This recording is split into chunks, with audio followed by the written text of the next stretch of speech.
Hi, my name is Jeremy and I study the effects of atmospheric chemistry on pollination.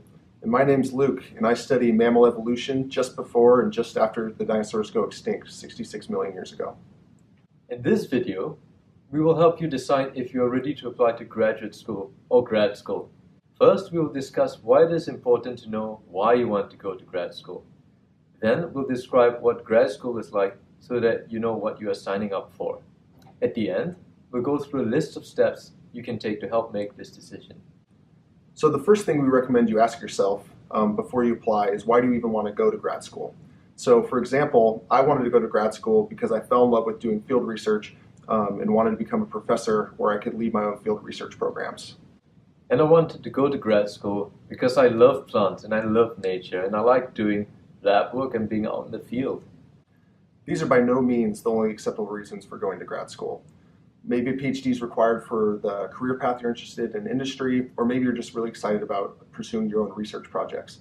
However, having a clearly defined reason for going to grad school is critical for doing your applications and for keeping you focused during the less fun aspects of graduate school. Most people who go through grad school will tell you that it was a great experience. Being able to design your own research projects and be surrounded by peers who all love to have interesting conversations about science is great. However, before you commit 5 or more years of your life to this, it's probably a good idea to find out what day-to-day life is like for a grad student. Life as a grad student definitely isn't boring.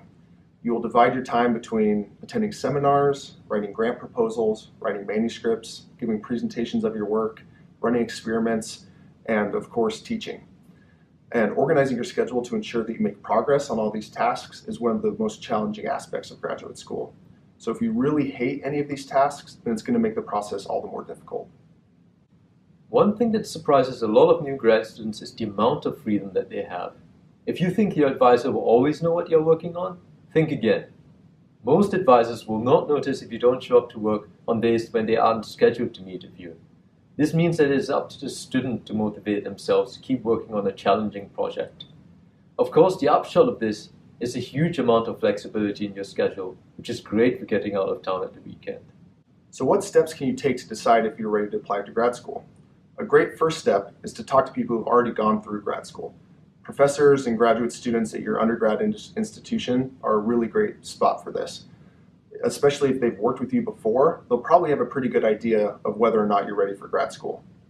Another good idea is to contact graduate students in the labs to which you're thinking of applying. These grad students know that choosing the right lab is a huge decision, and they'll usually give you honest advice about the culture of that lab. Another good way to prepare for grad school is to get some experience of working in a research lab. This is not essential for being accepted to grad school, but it provides the best insight into what the working environment of grad school is like.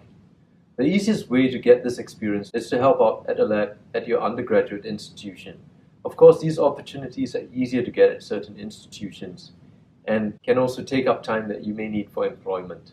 However, volunteering in a lab for just 3 or 4 hours a week for one semester is totally sufficient. All you need to do is to find out what it is like to interact with peers and a faculty member in a lab environment. Many grad students will tell you that their relationships with fellow lab members at their undergraduate institutions were what inspired them to apply to grad school. The final thing we recommend is to come up with some research ideas and hypotheses that you'd be interested in investigating in grad school.